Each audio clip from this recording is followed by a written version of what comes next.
I learned how to write a screenplay from a film director who was assigned to make my first novel a movie. Irving was assigned for 2 years to make Setting Free the Bears, my first novel, a film.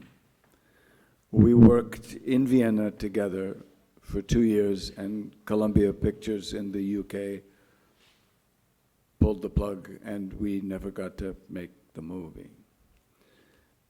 At the time, I hated the experience and never wanted anything more to do with wasting 2 years of my time. For 20 years, Avenue of Mysteries was a movie. It was never intended to be a novel.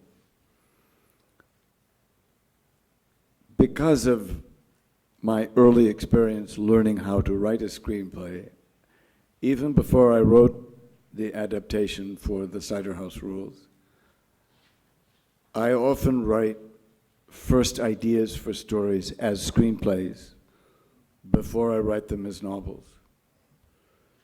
And if the passage of time enters the story, more than 5, 10, 15 years, it becomes a novel.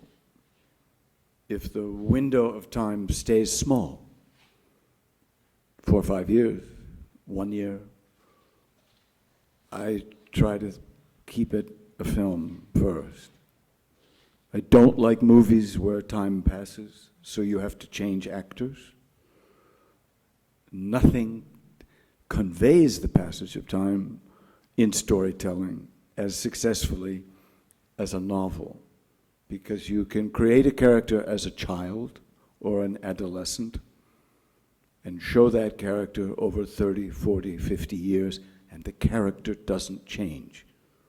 You don't have to change actors. The child stays the child even when you're looking at an older man or an older woman. These characters, a crippled boy who's 14 and his sister who's 13, and who can read minds, the minds of people and the minds of animals. She's unusually clairvoyant, like other characters in some of my novels. Owen Meany in A Prayer for Owen Meany, Lily Berry in The Hotel New Hampshire. She also believes she can see the future. These children, between 1988 and 1997, were Indian children, not Mexican children. They were children from deprived circumstances in India who became orphans in a Jesuit orphanage, who became then dependent on an Indian circus, where child performers are routinely the acrobats for high-wire acts, and there are no safety nets.